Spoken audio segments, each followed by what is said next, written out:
Hello. Welcome to Eight Stories, the entertaining, uplifting, and informative podcast for people who are passionate about enriching the multifamily experience.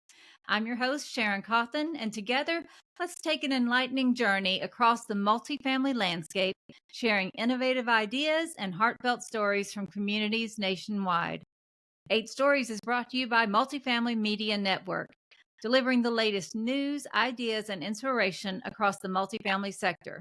Now, let's jump into today's stories. Hello.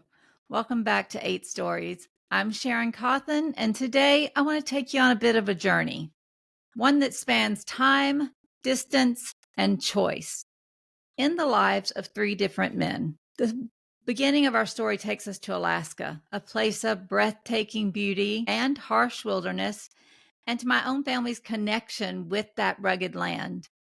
But it's also about something much deeper. It's about the space between stimulus and response. It's about the power of choice, even in the most challenging circumstances, and about how in that space we can find our growth and our freedom.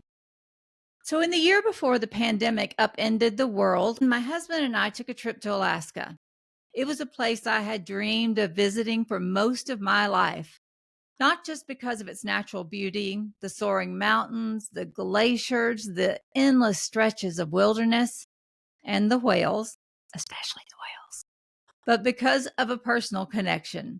You see, my grandfather, Sam Callahan, was a skilled carpenter, and when he was just 21 years old, he helped to build the Alaskan Railway, the railroad. Now, when I say build, I don't mean that he oversaw the work from a safe distance. He and the workmen on the crew did back-breaking labor, dangerous work out in below freezing temperatures, often miles from the nearest sign of civilization. It's kind of hard to imagine today what it would have been like back then. They slept in tents outside in the winter when it got to 55 degrees below zero in a tent. It's unimaginable. He used to tell a story that it would tickle him to tell this, but if you took a cup of water and you threw it up in the air, the water would turn to ice before it hit the ground. I'm sure he was from Georgia too, so I am sure that that really was a stretch for him to experience something so different. Reaching the most important thing I would say about his work, though, and that really resonated with me is that without those railroad workers, Alaska, as we know it today, really wouldn't exist, because reaching the northern part of Alaska without the railroad with any hope of success or safety was nearly impossible, or as my grandpa would say, a poor bet at best. One of my favorite stories about my grandfather is a testament to the kind of man he was.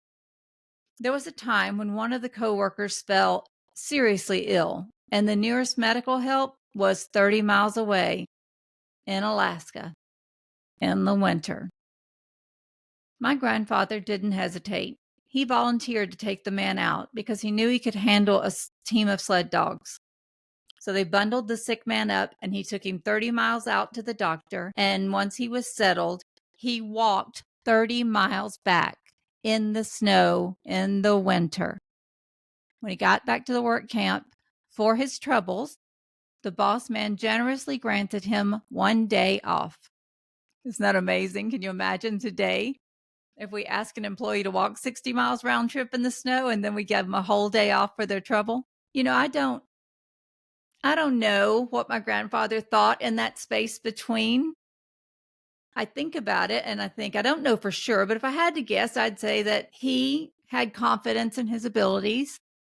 He always tried to do what he thought was the right thing to do. He was very devout in that way. And I think the same sense of wanderlust that took a boy from Blue Ridge, Georgia to the Alaskan wilderness said, hey, today will be different than yesterday. Let's go see what's around the corner today. He didn't have to volunteer, but he did. And it says a lot about his character. He didn't have to endure that grueling journey. And there's something important about resilience and determination, and also about that space between. Those railroad tracks he helped build, that's kind of a metaphor for life. Tracks are limiting, yes, they keep you on a fixed path, but they also ensure safety. The space between is where all the potential danger lies, but it's also where the most important choices are made. And life is full of these moments. The space between stimulus and response, the space where you decide how you're going to respond to the world around you. If you let your guard down, if you lose focus, just like a train going off the rails, disaster could strike. But if you stay awake, if you remain vigilant, if you remain disciplined, that space between becomes fertile ground for your growth. I'm going to tell you about another man, Viktor Frankl. He was a psychiatrist, and he survived the Holocaust. Frankl endured unimaginable suffering in concentration camps, including Auschwitz. Despite losing his entire family, his parents, his brother, and even his pregnant wife all perished in the Holocaust. But he found meaning in that space between. In his book, Man's Search for Meaning, he writes, between stimulus and response, there is space. And in that space is our power to choose our response. And in our response lies our growth and our freedom. And when I dissect that, I think, okay, there's stimulus. There's whoever is coming at me or whatever thing is coming at me. And then there's space. That's where all of my power sits. I cannot control what this person or situation is doing, but I have all the control over what I do. So that's where my power sits, is in that space between when I'm deciding how am I going to respond to this. And then when my response comes out, that is really evidence of my growth and my freedom, because it shows that I either have learned, I have matured enough to choose a response that's appropriate, or that I still have some work to do. I still got some maturing to do because I haven't grown quite enough yet. So if a man who survived the Holocaust can say that there's power in that space, well, I believe him. No matter what life throws at us, whether it's pain, anger, fear, or grief, the choice of how to respond is always ours. Many of you know that my son, Jack, passed away just 6 months ago, and I've been walking through the lonely, awful valley of grief ever since. And I feel the space between deeply, especially on the days when it all just feels impossible, like a bad dream. But I have a choice of how to honor Jack's legacy, how to share his memory, how to tell his stories. I can choose to carry on step by step.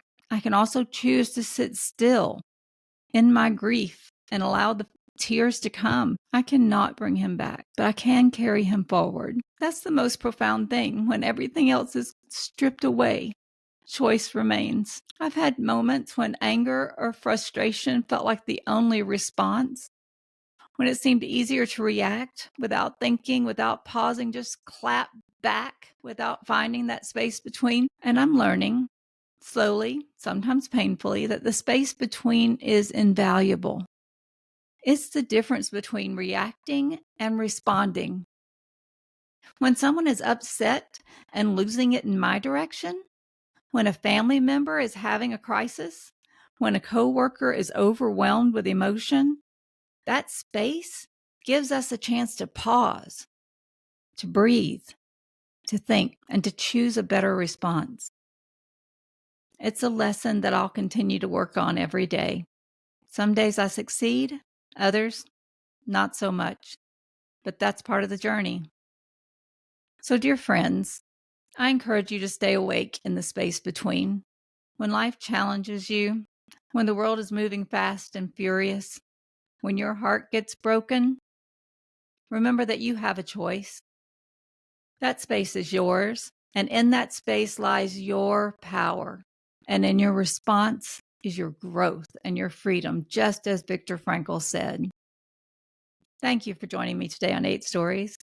Thank you for listening as I told you a little bit about my grandpa Sam, and especially about my precious son Jack. Until next time, keep growing and seize the day, and I'll see you soon on another episode of 8 Stories.